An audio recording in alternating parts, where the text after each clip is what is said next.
Viva Voz, com Vera Magalhães.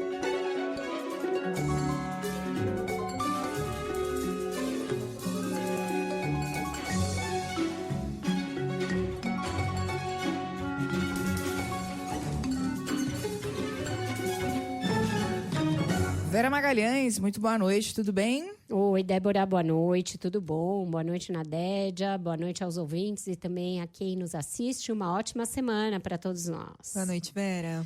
Pois é, essa é a última semana de trabalho no Congresso antes do recesso de fim de ano. Como é que tá o clima por aí, Samanta? O pessoal tá já com o pé no freio, tá naquela correria para resolver as pendências? Hoje, inclusive, tem reunião de líderes convocada por Hugo Motta para discutir votação, né?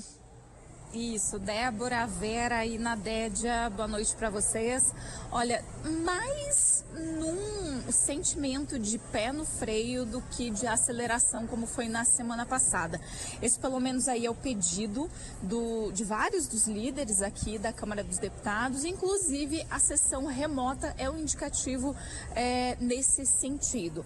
A reunião de líderes foi transferida para a residência oficial, estava prevista aqui para a Câmara dos Deputados, mas então nós estamos fazendo aquela tradicional portaria, ou seja, esperando a chegada de alguns parlamentares, incluindo o deputado Mauro Benevides Filho, que é o relator do projeto, que prevê uma diminuição linear de 10% nos benefícios tributários no país. Inclusive, o governo federal está contando com essa redução linear dos benefícios fiscais e, inclusive, já até incluiu essa previsão de economia de aproximadamente 19 bilhões de reais no projeto de lei orçamentária que está aqui no Congresso, que também precisa ser votado antes do final do ano.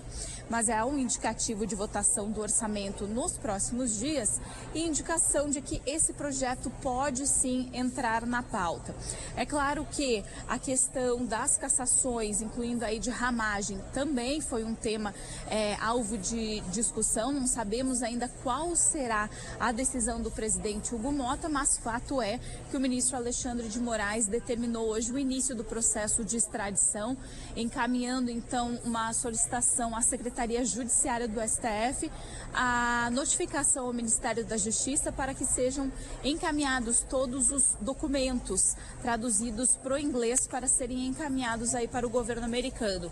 Então, ainda que haja vários temas a serem resolvidos, há sim já um período de redução do freio. Inclusive, eu estava no almoço com um líder hoje que ele disse, olha, a ideia é vamos diminuir um pouquinho essa correria, vamos diminuir, deixar esses processos, inclusive de cassação, aliado aí de Alexandre Ramagem e Eduardo Bolsonaro, vamos deixar isso para o ano que vem, mas é claro que a gente vai acompanhar e trazer todos os detalhes aqui na CBN. Oi, Samanta, boa noite, a Vera. Oi, Vera. Me diz uma coisa, e em relação ao PLP, que é projeto de lei complementar que trata do corte linear das isenções, tem chance ainda de ser votado ou, assim como o orçamento, está meio ali em dúvida se vai ter tempo de votar isso esse ano? Porque esse é um projeto dos prioritários do ministro Fernando Haddad, né?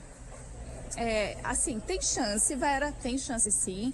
Como você disse, prioridade da equipe econômica. Na semana passada, inclusive, o número 2 do Ministério da Fazenda, Dario Durigan, disse que é prioridade das prioridades aprovar esse projeto justamente para tentar fechar as contas. Mas fato é que esse tema foi discutido hoje. Mauro Benevides participou dessa reunião justamente para trazer mais detalhes desse projeto de corte linear de até 10%. Mas a gente tem que ter a confirmação dele. Eu estou ligando sem parar para ele para ter confirmação se realmente entra na pauta de amanhã, mas eu vou ter que trazer essa informação em seguidinha, ou seja, a confirmação se entra ou não na pauta do plenário de amanhã ou quarta-feira. Tá certo, conseguindo a informação, só chamar aqui que você tem prioridade, né? Pé no freio, mas temperatura alta, né, Vera, com todos esses temas. Agora, esse projeto específico, ele é bastante importante para o governo, né? Muito importante, assim como o orçamento. Eu diria que é um pé no freio, mas está na descida, ali na banguela, a coisa da relação entre os três poderes, porque nunca teve tão tumultuada, Débora. Se a gente pensar que na semana passada o Senado aprovou uma proposta de emenda à Constituição tornando, portanto, parte da Constituição a regra do marco temporal para a demarcação de terras indígenas. E nessa semana o Supremo reabriu a discussão desse assunto, pautando no plenário virtual várias ações a respeito. A gente vê que a treta entre eles continua e que a renúncia da deputada Carla Zambelli, que aconteceu no fim de semana, não resolve em nada essa questão das cassações, porque é capaz de, se o presidente Hugo Motta resolver pautar no plenário a cassação do Alexandre Ramagem, ele também ser absolvido, como aconteceu com ela. Então, vai depender dele fazer diferente, dele buscar uma outra alternativa para isso, porque ficar dando murro em ponta de faca na relação com o Supremo Tribunal Federal já ficou claro que não vai funcionar, porque aí o ministro Alexandre de Moraes vai suspender qualquer decisão a favor do deputado Alexandre Ramagem, aí a primeira turma do Supremo vai referendar o que ele decidir e o impasse vai continuar. Então, está faltando ter mais clareza de como que o Hugo Motta vai conduzir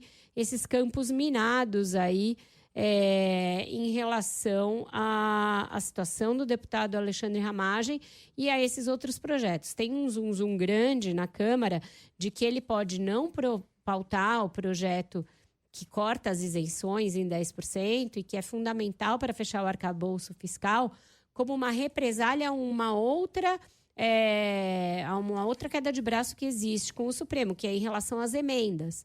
Como na semana passada foi deflagrada aquela operação da Polícia Federal, que teve como alvo uma ex-assessora do deputado Arthur Lira, que praticamente prestava serviço para todo o Congresso, isso seria uma retaliação, porque o Congresso sempre vê o dedo do governo junto com o ministro Flávio Dino nessa questão das emendas. Então, as relações seguem terríveis e, se houver um pé no freio, na velocidade, tem muito também dessa coisa de retaliação. Então, a gente tem que avaliar como é que as coisas vão andar. Nesse fim de semana teve a manifestação, né, principalmente no Rio de Janeiro, e eu acho que o peso não foi tão grande quanto daquelas que aconteceram em setembro. Mas, ainda assim, isso também vai entrar na equação de como que o Congresso vai se comportar nessa semana. Estou curiosa para ver o efeito do recesso, Vera, porque se por um lado algumas coisas que estão sendo vistas mais com fígado, assim, tendem a dar uma acalmada,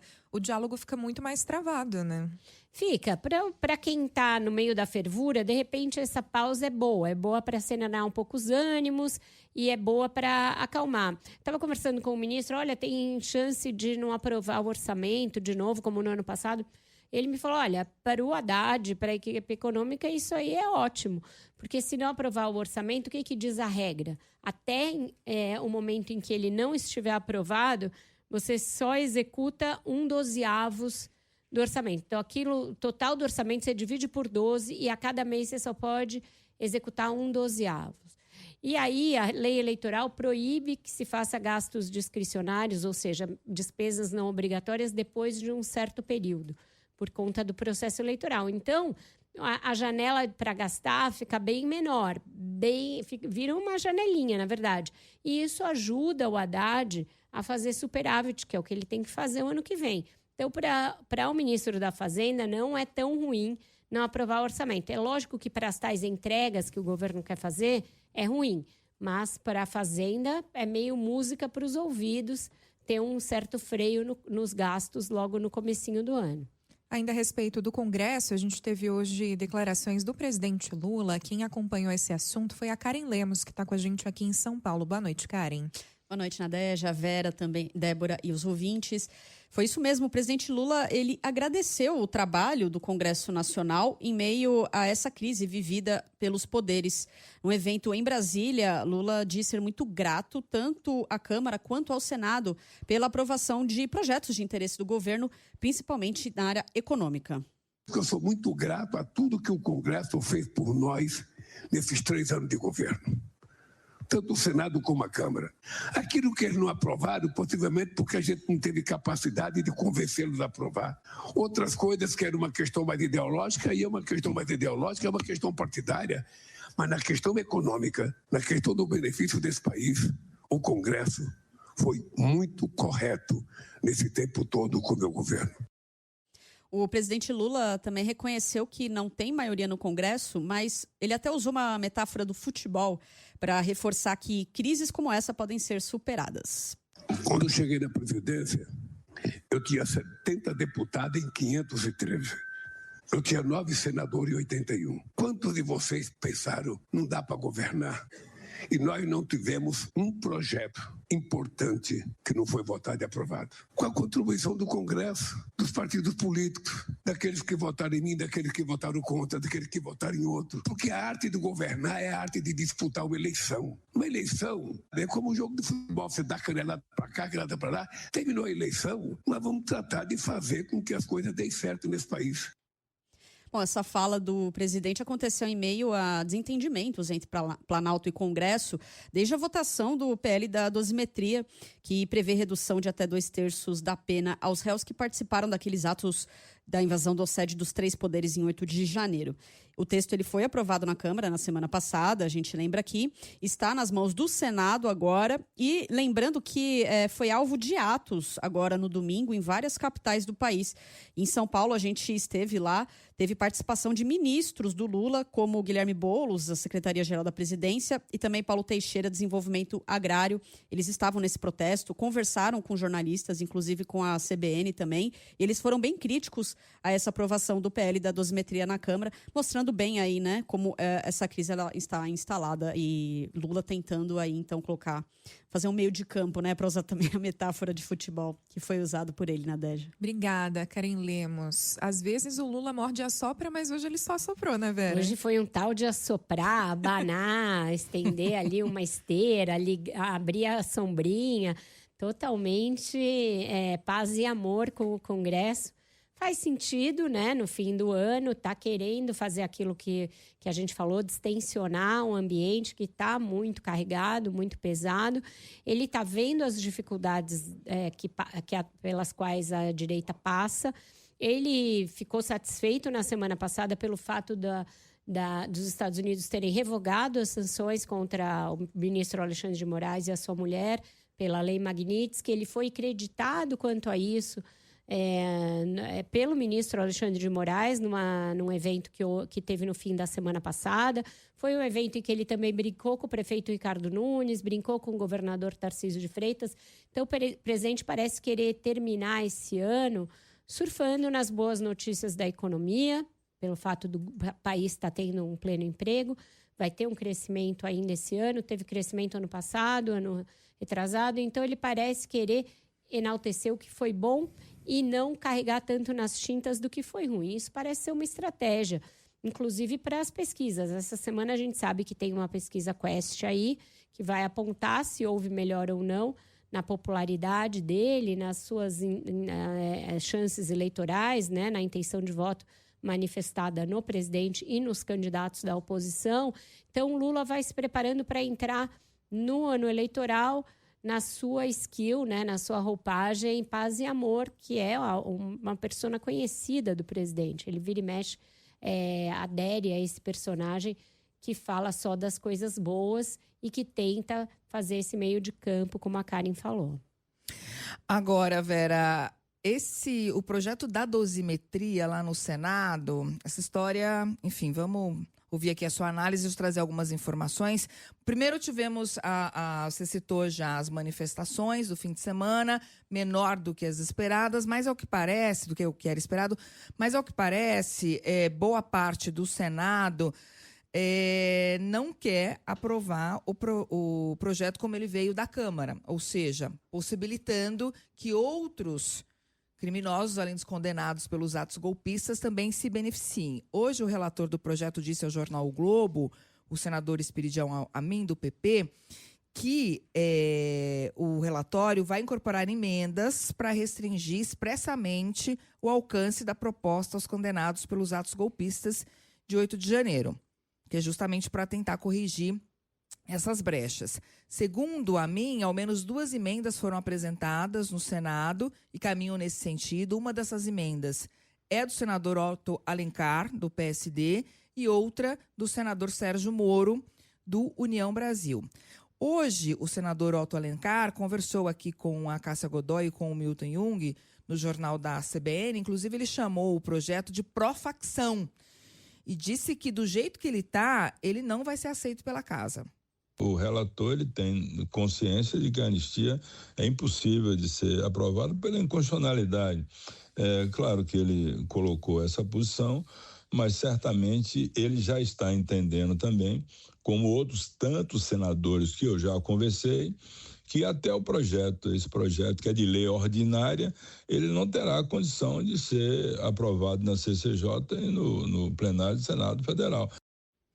Otto Alencar também descartou a possibilidade de o PL da dosimetria retomar aquele objetivo inicial que era da anistia, né? A ideia chegou a ser defendida pelo relator do projeto no Senado, o senador Espiridião Amin. Nós, no Senado, aprovamos recentemente o projeto antifacção. Esse aqui é pró-facção. Esse é para ajudar quem está apenado já em outras modalidades. O que se pensava é que o projeto da dosimetria ia ficar restrito aos apenados, os condenados de 8 de janeiro. Ele não vai ter, na minha opinião, pelo que eu conheço, votos para ser aprovado na CCJ ou no plenário do Senado Federal. Bom, que se você, nosso ouvinte que quiser ouvir a entrevista completa, está lá no site da CBN. Paralelamente a isso, o senador Alessandro Vieira diz que vai apresentar o voto pela rejeição total do projeto da dosimetria, porque se altera no Senado e volta para a Câmara, segundo ele, pode retomar a ideia inicial. Tá confuso isso, né? Não, mas ele tem razão, porque se voltar para a Câmara, eles podem, e lá tem uma maioria bolsonarista mais ali raiz do que no Senado, eles podem realmente voltar à ideia original. Esse projeto, acho que a gente só vai escapar de que ele passe porque a imprensa prestou atenção nele antes dos senhores senadores. Foi primeiro o Marcelo Godoy, do Estadão, que gritou que o projeto mexia na lei de execução penal e, portanto, mexia na dosimetria de penas para todos os chefes de organizações criminosas. Inclusive, poderia beneficiar chefes do crime organizado que estão presos já. A Daniela Lima fez reportagens no mesmo sentido também. E aí os senadores acordaram para o que eles estavam votando. Nesse fim de semana, pessoas foram às ruas em várias capitais de novo para dizer ao Congresso, olha, parem de legislar apenas para o seu umbigo. Olhem para os interesses do Brasil. Respeitem o Brasil, respeitem o povo brasileiro, aquilo que eu falei a semana passada. Você tem uma pena votada pelo Supremo Tribunal Federal que se debruçou sobre provas robustas, sobre um processo extenso, e aí agora vai lá o Congresso e tenta mexer com a mão do gato nas penas, e não só nas penas para esses condenados, como também para vários outros crimes. Então, essa ideia de restringir é para não ficar tão feio. Mas, ainda assim, a gente vê que tem um casuísmo extremo nessa situação. Vamos ver como que vai ficar, mas o senador Alessandro Vieira tem razão. Se for votado com alterações no Senado, ele volta para a Câmara.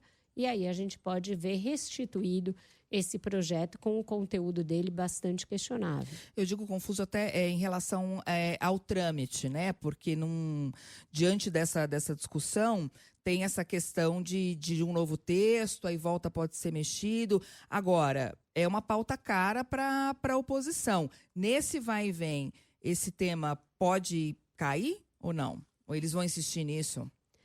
A gente não sabe depois do recesso o que vai acontecer, Débora. Eu acho que vai depender muito das pesquisas eleitorais, vai depender muito se a família Bolsonaro vai insistir nessa candidatura do Flávio Bolsonaro ou se vai entender que a pacificação do Centrão dependeria de uma candidatura menos radical e não ligada diretamente à família. Isso poderia ajudar a fazer ali uma troca. Olha, vocês desistem da candidatura do Flávio e a gente dá um jeito aqui. Mas eu acho que o que vai ficando claro é que o projeto vai ser modificado no Senado, se não for totalmente rejeitado. Existe, eu acho, essa possibilidade. E aí não vai dar tempo de votar na Câmara nesse ano.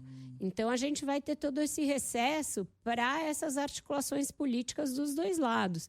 Digamos que a gente volte para do recesso, com a popularidade do presidente crescendo e a necessidade por parte da centro-direita de definir logo uma candidatura. Eu acho que vai ficando muito sem espaço para esse tipo de discussão. Então, o fato de não aprovar em estágio final nesse ano, eu acho que é ruim para quem advoga esse projeto. Faz com que o clamor reduza ainda mais, a gente vai para um recesso, ninguém mais vai lembrar dessa história. Então, acho que é bastante negativo para a direita essa dificuldade de votar o projeto no Senado. Eles não contavam com isso, achavam que como Davi Alcolumbre está desgastado com o governo, estava irritado com aquela questão do Messias, irritado com o Supremo Tribunal Federal, a coisa correria solta lá. Mas, de novo, foi uma semana em que eles exageraram demais. Eles aprovaram a dosimetria nesses termos, beneficiando ali chefes do crime organizado em todo quanto é lugar. Aprovaram a absolvição da Carla Zambelli, sendo que o Supremo tinha mandado cassar imediatamente o mandato dela.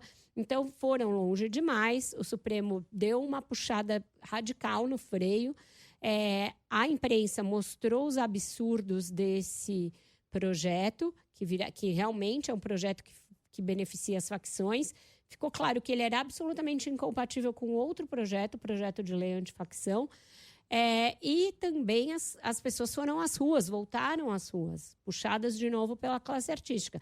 Então, acho que, de novo, se criou uma configuração negativa para o avanço desse tipo de matéria. E, com isso, o tempo corrido do Congresso é um fecho para dificultar a aprovação dessa matéria ainda em 2025. Eu achei fantástico o Esperidião Amin falando mais cedo que ele queria tirar os trechos que favorecem criminosos sem o projeto ter que voltar para a Câmara. Falou que era um esforço criativo. Que usar uma criatividade, mas tem um regimento para ser seguido, né? Tem lei, né? Tem lei que rege esse tipo de coisa.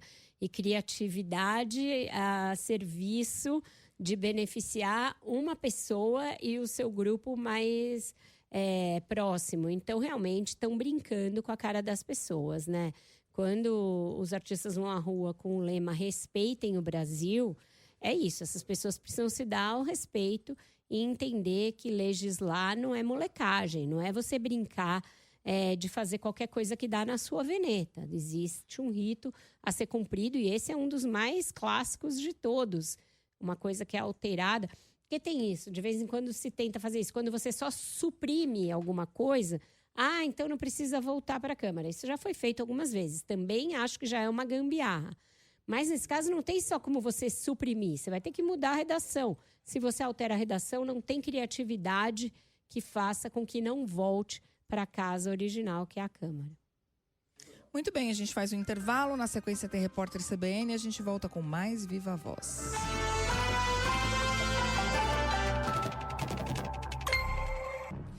Viva Voz de volta, Samantha Klein também de volta para a gente falar um pouco mais sobre a situação de Alexandre Ramagem, agora em relação a um pedido de extradição. Oi, Samantha.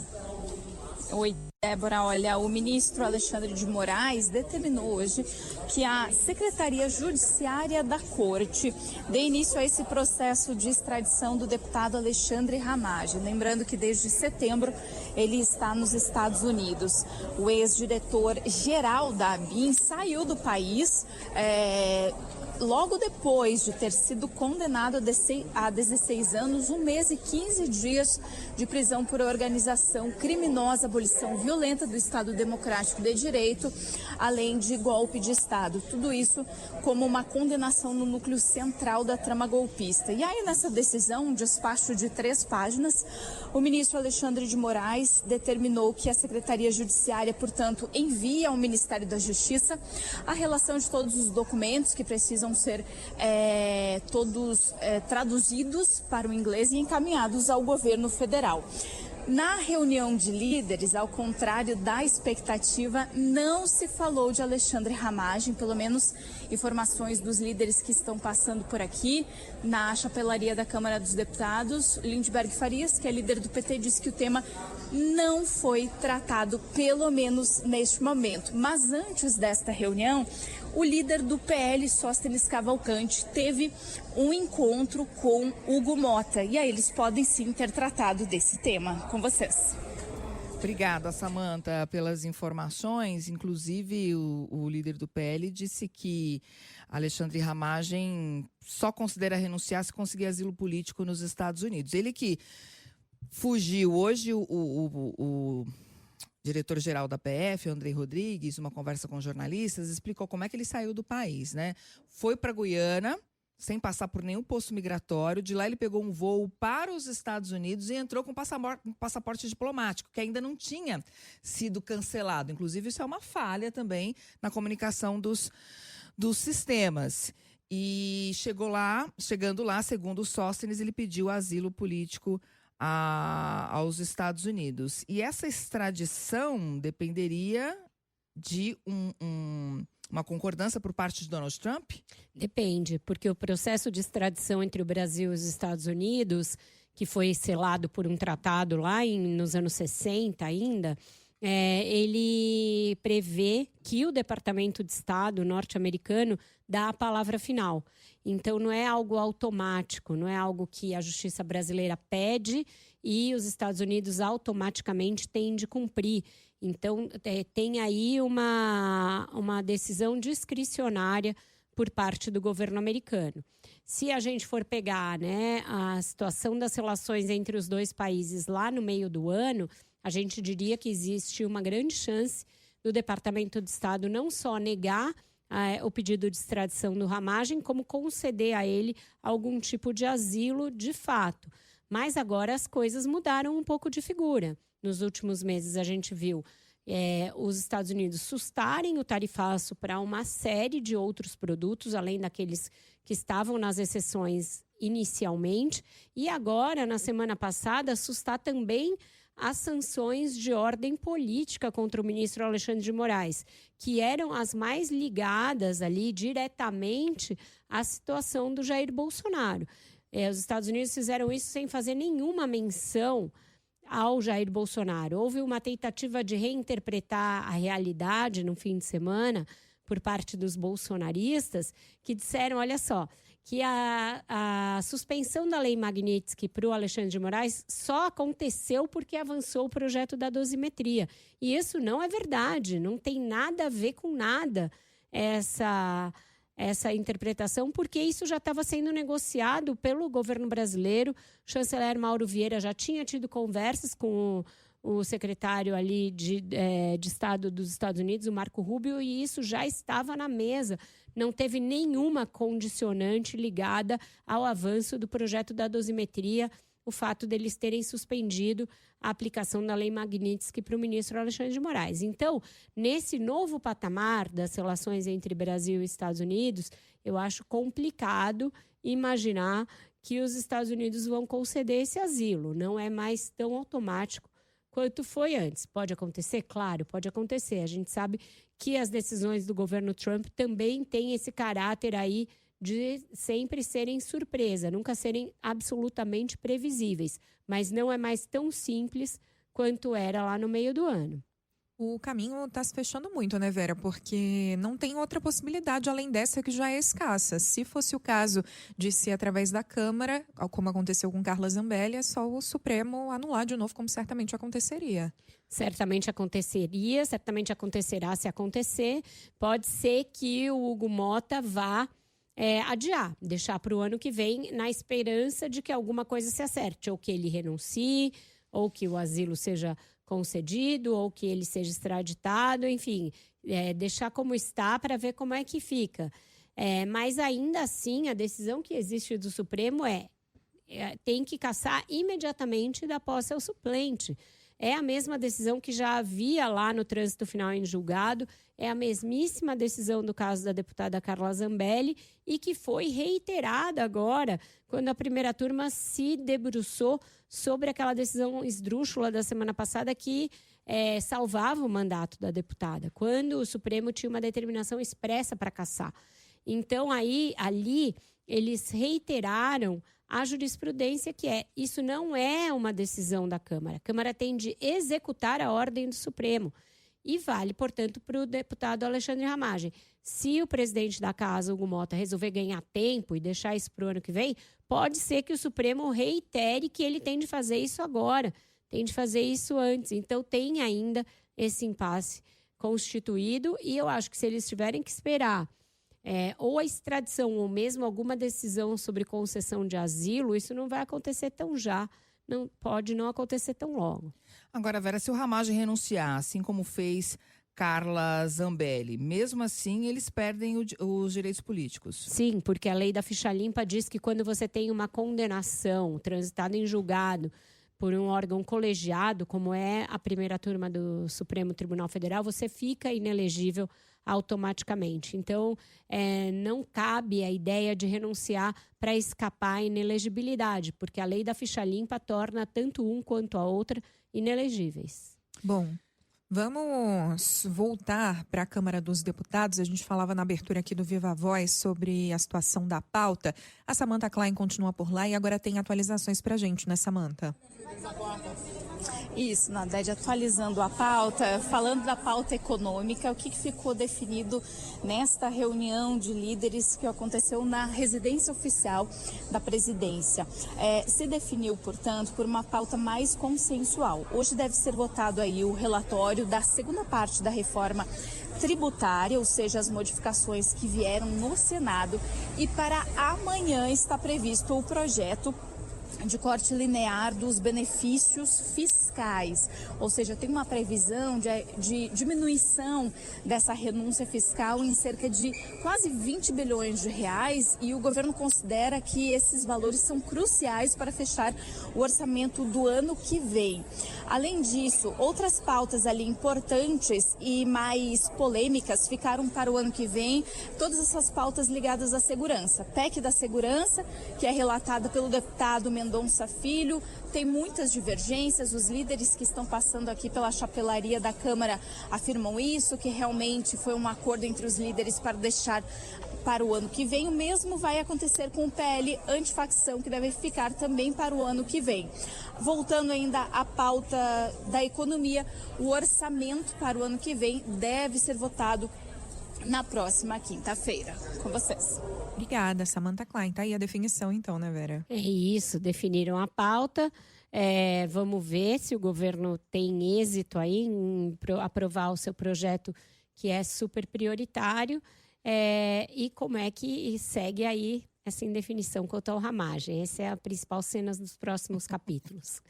Muito bem, a gente faz mais um intervalo e na volta tem Edu Graça para analisar o cenário internacional. E já está na linha com a gente o Eduardo Graça, nosso colunista, repórter especial do Globo. Boa noite, Edu. Boa noite, Vera, tudo bem? Boa noite, Nadejda, boa noite, Débora, boa noite, ouvintes. Oi, Edu. Boa noite. Edu, a gente teve nesse fim de semana um ataque terrorista, um atentado em Sydney contra a comunidade judaica que aconteceu durante as celebrações do Hanukkah, e a gente sabe do impacto enorme que isso tem sobre a comunidade judaica do mundo todo. Queria que você falasse um pouquinho sobre isso e também sobre os impactos para essa comunidade que é grande aqui no Brasil, principalmente em São Paulo, mas também em outras cidades. Sim, Vera, a comunidade judaica em todo o planeta está, e com razão, assustada. Né? E é necessário que as autoridades, inclusive, sim, como você pontuou, as brasileiras, fiquem ainda mais alertas, intensificando a segurança em sinagogas, em locais, em eventos assim que muito claramente são frequentados, em sua maioria, por judeus. Né? Ontem, 2 homens armados mataram pelo menos 15 pessoas numa praia famosa em Sydney, e feriram outras 40, no momento em que elas sim estavam iniciando as celebrações do Hanukkah, que é a festa das luzes, né? E que essa especificamente lá tem um caráter muito comunitário. É um encontro tradicional, e aconteceu, que a gente tem que lembrar, na Austrália, que é um país que tem o maior número de sobreviventes do Holocausto e seus descendentes fora de Israel. e que, assim como em vários outros países, a Austrália tem registrado um aumento do antissemitismo, especialmente após os ataques terroristas do Hamas em 7 de outubro de 2023 e na invasão armada de Gaza por Israel, que veio em seguida com acusações formais de genocídio cometido por Israel contra os palestinos, feitas por diversos países, por entidades importantes, inclusive israelenses, e pelos principais especialistas que realmente houve ali o crime dos crimes em Gaza. E no mesmo dia em que a gente testemunhou esse horror lá na Austrália, o New York Times publicou uma reportagem impressionante que mostrou como é que a situação em Gaza, mesmo após o cessar-fogo firmado há 2 meses, segue desesperadora, com miséria, morte, doenças agravadas pelas enchentes e o frio que são característicos dessa época por lá. Dito isso, a confusão que muitas vezes é motivada ideologicamente entre as ações do governo de extrema-direita de Israel e a comunidade judaica como um todo precisa ser denunciada e combatida. O que acontece em Gaza é inadmissível, o que aconteceu com civis israelenses nos ataques terroristas do Hamas é inadmissível e o que aconteceu ontem na Austrália também é inadmissível. O governo australiano de centro-esquerda está sendo criticado por não ter tomado medidas de precaução necessárias para evitar o que aconteceu ontem. Eles rebatem, dizendo que as leis de controle de armas lá ficaram ainda mais duras nesse mandato e que seguem monitorando possíveis ações antissemitas, mas isso não foi suficiente para evitar as mortes de cidadãos australianos ontem, pessoas de 10 a 87 anos, que morreram por professarem publicamente a fé judaica. O governo do Benjamin Netanyahu não ter boas relações com o do primeiro-ministro australiano Albanese, assim como não tem aqui com o do Lula, é uma coisa. As autoridades de inteligência e segurança aumentarem o alerta sobre possíveis atos violentos causados por antissemitismo, especialmente nas grandes cidades com comunidade judaica considerável, como Sydney, São Paulo, Rio, é outra completamente diferente e necessária. Condenável, né, Edu? Agora, vindo aqui para a América do Sul, ontem o Chile elegeu o presidente mais à direita desde a ditadura de Pinochet, mais um governo da América Latina alinhado a Donald Trump. O Chile, nos últimos anos, vinha tendo uma alternância de poder, mas sempre centro-esquerda e centro-direita. O que significa essa mudança ao eleger alguém mais à direita? As pesquisas, Débora, já indicavam esse favoritismo do candidato José Antônio Kast, de direita radical, e elas também mostravam as 2 maiores preocupações dos eleitores chilenos nesse momento, que parecem ter sido confirmadas nas urnas nesse domingo: segurança pública e o aumento de imigrantes no país. Então, assim, há uma sensação de insegurança com o aumento dos crimes na gestão atual do presidente Gabriel Boric de esquerda, e seguindo ali a cartilha do trumpismo, o Kast usou a xenofobia como uma das justificativas para esse crescimento dos crimes, ainda que não seja tão sensível assim. A outra justificativa central deles é a ação dos narcotraficantes, e ele uniu as duas com uma promessa de fechamento imediato, assim que ele toma posse, total das fronteiras. A vitória dele foi maiúscula, Ele teve quase 60% dos votos contra uma candidata em segundo turno que era ex-ministra do Boric, era do Partido Comunista, e sim, como você pontuou, significa mais um governo da América Latina alinhado a Donald Trump, só que com uma pitada a mais de radicalismo à direita. Ele vai ser o primeiro governo no Chile comandado por alguém que votou pela continuidade da ditadura de Pinochet lá em 1988 no plebiscito nacional e que jamais condenou a ditadura chilena, com todos os seus comprovados e inúmeros desrespeitos aos direitos humanos, incluindo tortura e assassinato de cidadãos chilenos. Por outro lado, ele é um político profissional, Ele disputou várias eleições, inclusive perdeu outras vezes a presidência, aceitou as derrotas, perdeu inclusive para o Boric. E os chilenos, no primeiro turno, renovaram também o Congresso, que está praticamente rachado meio a meio, especialmente o Senado. Na Câmara tem um pouquinho mais de votos ali, de cadeiras para a direita radical, somada à direita e centro-direita, mas é muito dividido. E essa divisão do Congresso pode servir aí de salvaguarda para que alguns temas bem caros ao Kast, embora ele estrategicamente tenha evitado tratar deles na campanha, aí eu estou pensando aqui o uso da pílula do dia seguinte, direitos dos indígenas mapuches, o casamento homoafetivo, tudo isso ele é contrário, que isso não prejudique, o avanço dessa pauta dele não prejudique, de fato, grupos minoritarizados no país, né? E é claro que a gente precisa prestar bastante atenção nos próximos passos do que acontece lá no Chile, inclusive porque alguns desses temas centrais que a gente conversou aqui nessa disputa chilena devem ser também centrais nas eleições aqui no Brasil no ano que vem. Agora são 6h55, só antes da gente entrar nesse último tema, a gente tem informação com a Ana Carolina Tomé a respeito de um posicionamento do presidente Lula, né, Ana? Boa noite. É isso mesmo, Nadédia. Boa noite. O presidente Lula cumprimentou o chileno José Antônio Castro, candidato da direita que saiu vitorioso nas eleições presidenciais, e disse que vai continuar trabalhando com o novo governo. De outro lado, a direita no Brasil comemorou a eleição de Castro e disse esperar que o Brasil se inspire no país vizinho. O governo brasileiro está preocupado com o avanço da direita na América Latina. Com a eleição de Castro, o continente fica dividido. 6 países comandados pela direita e outros 6 pela esquerda. Lula desejou êxito à gestão do presidente eleito, que será o mais à direita desde o fim da ditadura chilena, comandada por Pinochet na década de 90. O presidente brasileiro defendeu o fortalecimento das relações bilaterais, da sólida relação comercial, além da integração regional, e ainda defendeu que a América do Sul se mantenha como zona de paz. A declaração é um recado em meio aos ataques feitos pelos Estados Unidos na região do Caribe. O secretário de Estado dos Estados Unidos, Marco Rubio, comemorou a eleição no Chile, Nadédia, e disse que o país norte-americano espera trabalhar com o novo governo para fortalecer a segurança na região. Lembrando que Castro foi eleito, inclusive, com essa pauta da segurança pública. Aqui no Brasil, a direita comemorou e deu recados já de olho nas eleições de 2026. O governador de São Paulo, Tarcísio de Freitas, afirmou que o Chile deu um basta e que mostra que o povo está cansado de promessas vazias da esquerda. Flávio Bolsonaro, pré-candidato à presidência da República, disse que o povo chileno se posicionou contra a incompetência e a hipocrisia da esquerda. As repercussões aí com relação a essa eleição do candidato da direita. Volto com você. Obrigada, Ana Carolina Tomé. Tá aí do posicionamento do presidente Lula, que costuma navegar, em muitos casos, bem com chefes de Estado de ideologias diferentes, mas nesse caso é bem diferente, né? E acho que todo mundo aí, desculpa, Edu, todo mundo aí projetando algum espelhamento da situação do Chile também no Brasil. A direita parece ter uma esperança de que isso vai fazer esse vento soprar para o Brasil também.